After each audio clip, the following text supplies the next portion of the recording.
السلام علیکم ویورز، غزہ میں اور اسرائیل میں جو حالات ہیں اس وقت، جنگی صورتحال جو سی ہے وہ دن بدن خطرناک سے خطرناک تر ہوتی چلی جا رہی ہے۔ آج 6 دن ہو گئے ہیں جب حماس نے اچانک اسرائیل پر حملہ کیا اور تقریباً جو اطلاعات ہیں اس کے مطابق کچھ 7,000 کے قریب میزائل حماس نے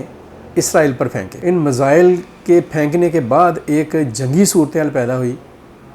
اور اس جنگی صورتحال کا جو انتہائی اہم پہلو تھا وہ یہ رہا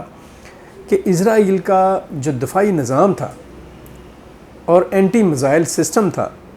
وہ بالکل ناکام ہو کر رہ گیا۔ بات یہاں تک نہیں رہی، اس سے بھی آگے یہ ہوا کہ حماس نے زمینی، بحری اور فضائی تینوں راستوں سے اسرائیل پر حملہ کیا۔ حماس کے جو جنگجو تھے وہ داخل ہوئی اسرائیل میں زمینی راستے سے بھی، پیراشوٹ کے ذریعے سے بھی اور بحری راستے سے بھی، اور اسرائیل کو کافی نقصان پہنچایا۔ اسرائیل کے کافی لوگوں کو انہوں نے اپنے حراست میں بھی لیا، اور ابھی تک جو صورتحال ہے وہ جیسے ایک کامن سی بات ہے کہ اس کے جواب میں جو اسرائیل نے اٹیکس کیے ہیں اس نے غزہ میں حالات زندگی کو بہت ہی تباہ کن حالت تک پہنچا دیا۔ ایک تو اسرائیل نے غزہ کی جو پٹی ہے، غزہ کا جو علاقہ ہے، اس سارے علاقے کا ناکہ بندی کر دی، اور ناکہ بندی کے بعد وہاں پر پانی سے لے کر ایندھن تک اور ادویات سے لے کر خوراک تک ہر چیز جو ہے اس کی شدید قلت پیدا ہوئی ہے۔ عالمی ادارہ خوراک نے، اقوام متحدہ نے، ہلال احمر نے،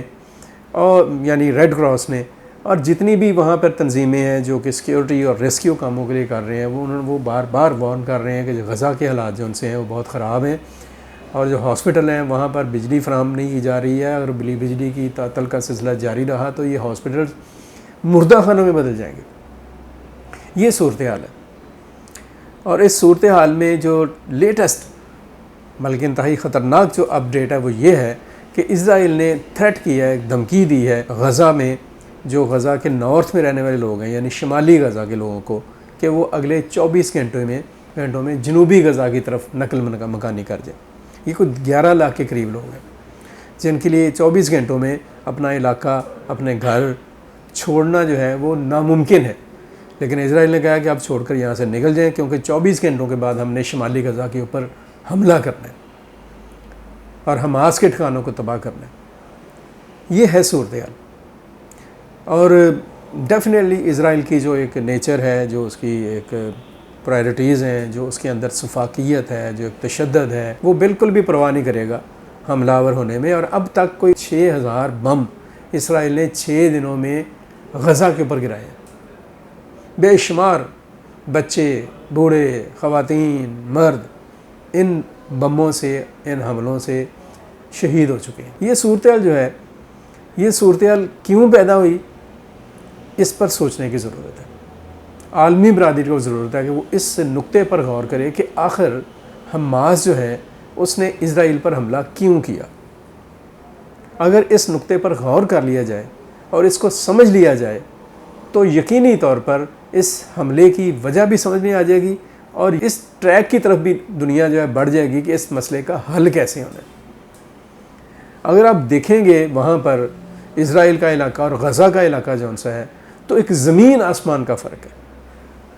ایسے ہی ہے جیسے غزہ میں کوئی کیڑے مکوڑے رہ رہے ہیں اور اسرائیل میں کوئی دنیا کی انتہائی طاقتور اور بڑی متمول قوم اور بڑی ترقی یافتہ اور خوشحال لوگ جو سے ہیں وہ زندگی گزار رہے ہیں۔ اور ظلم یہ ہے کہ یہ خطہ اور علاقہ فلسطینیوں کا ہے۔ اسرائیل کا سارا رقبہ جو سا ہے وہ فلسطین کے علاقوں کے اوپر قبضہ کر کے اسرائیل کو بنایا گیا 1948 کے بعد سے اب تک۔ یہ ہماری بدقسمتی ہے کہ اسلامی دنیا اور اسلامی ممالک جنہیں اس مسئلے کو پوری طاقت سے اور پوری قوت سے اٹھانا چاہیے تھا، اس کے اوپر ایک موقف اختیار کرنا چاہیے تھا، انہوں نے ایسا نہیں کیا۔ اسلامی دنیا اور امت مسلمہ سو کال جو ہے اس کے اندر جو موجود دراڑیں ہیں اور اختلافات ہیں اور ایک دوسرے کے لیے جو ایک بغض اور کینہ ہے، اس نے بہرحال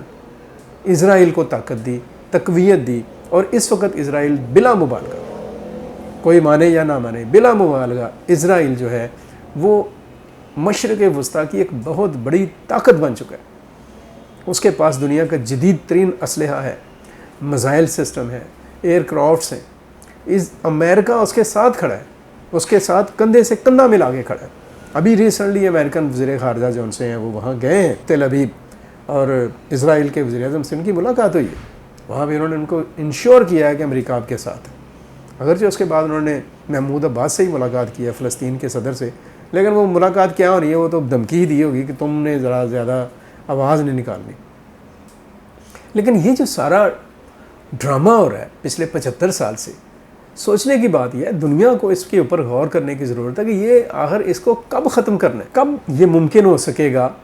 کہ اسرائیل اور فلسطین کے درمیان کوئی ایسی سیٹلمنٹ ہو, یا کوئی ایسی ان کے درمیان کوئی ایسا معاہدہ ہو کہ جس کے اوپر پوری دنیا جو ہے اس کو اطمینان مل سکے. انتہائی ایک ناگفتہ بے حالت میں جو فلسطینی ہے, انہیں بھی زندگی گزارنے کے لیے کچھ اچھے حالات میسر آ سکیں, انہیں بھی اپنے بنیادی حقوق کے مطابق اپنی زندگی گزارنے کا موقع مل سکے, انہیں بھی اپنے سیاسی حقوق کو انجوائے کرنے کا موقع مل سکے. یہ بھیڑ بکریوں کی طرح سے غلاموں کی مانند, بلکہ غلاموں سے بھی بدتر زندگی گزارنا, اور اس کے اوپر امت مسلمہ کا محض بیان بازی کرنا, صرف گفتگو کی حد تک, اجلاسوں کا انعقاد کرنا, آمد نند اور نشست نند اور برخاست نند کی طرح سے آئے اور بیٹھے اور کھایا پیا اور نکل گئے, اس طرح کا رویہ اختیار کرنا, جلسے نکالنے, جلوس نکالنے, اس سے کیا ہوگا؟ ابھی آج پاکستان میں پورا ملک جو سا ایک طرح سے کھڑا ہے, لوگ تو کھڑے ہیں,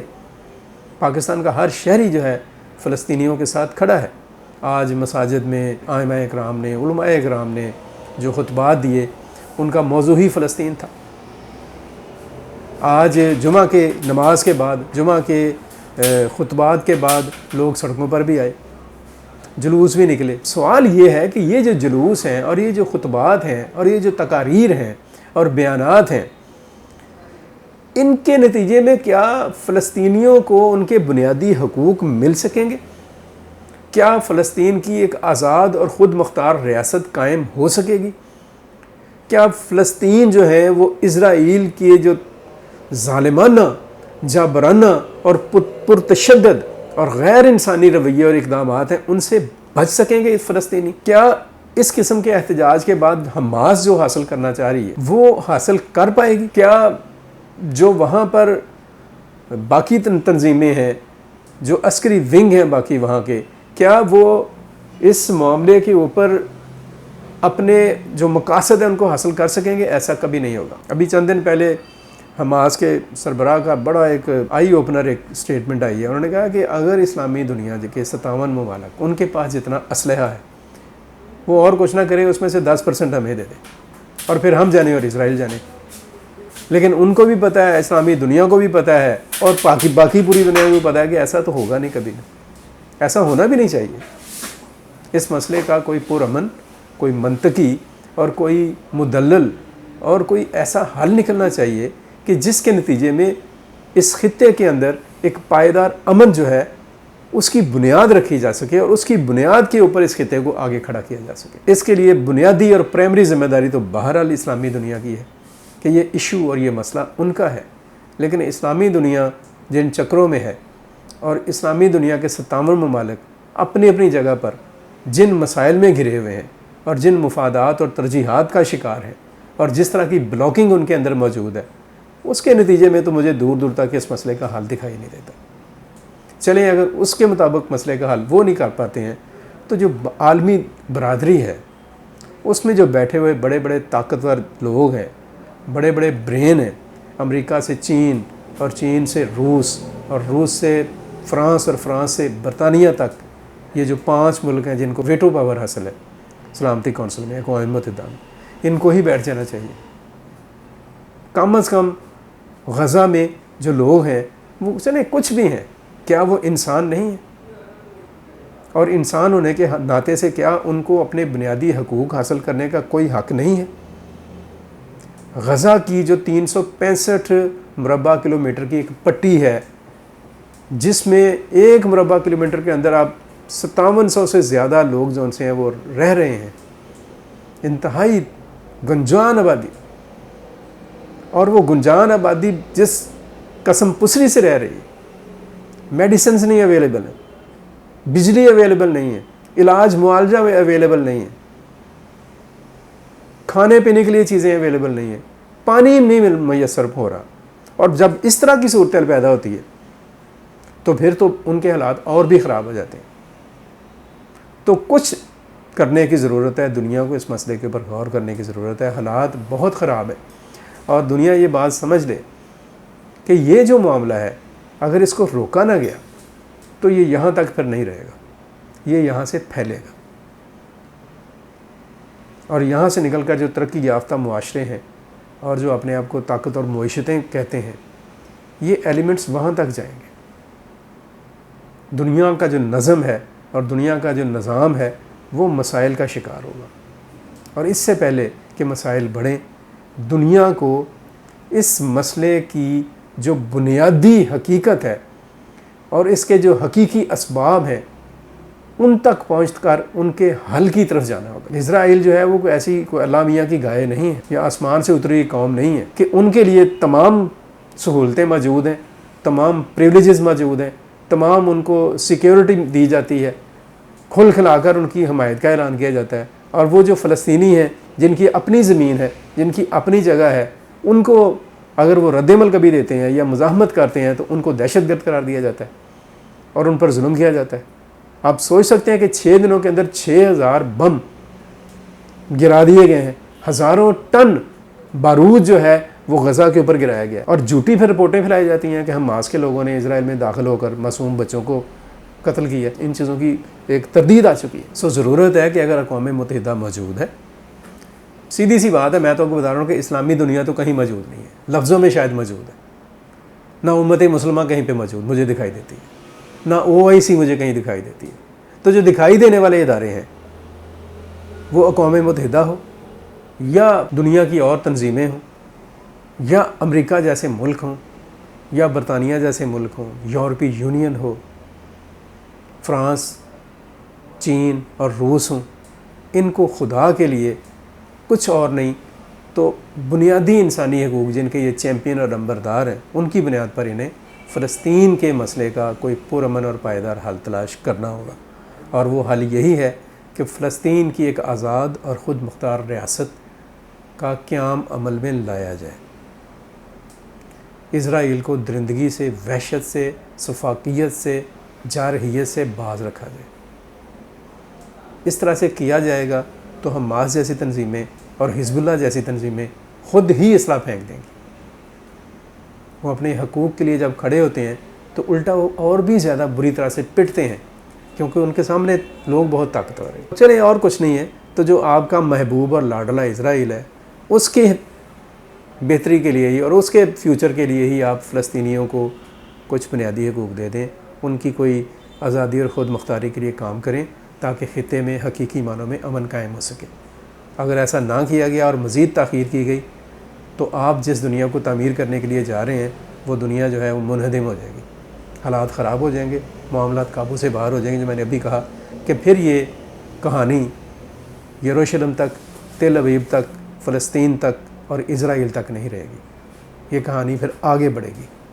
اور پھر یہ کہانی ڈیزاسٹر میں بدلے گی، اور یہ ڈیزاسٹر جو ہے وہ پوری دنیا کے مستقبل کو لاحق خطرات میں تباہ کن حد تک اضافہ کرے گا۔ اب تک کے لیے اتنا ہی۔ اپنا بہت سارا خیال رکھیں، اپنے گرد و نواح کا خیال رکھیں، پاکستان کے لیے سوچیں اور پاکستان کے لیے ہمیشہ عملی طور پر کچھ اچھا کرنے کی کوشش کرتے رہیں۔ مجھے عبدالمقدم کامران اور ہاشم ظہیر کو اجازت دیجیے۔ اللہ حافظ۔ پاکستان پائندہ باد۔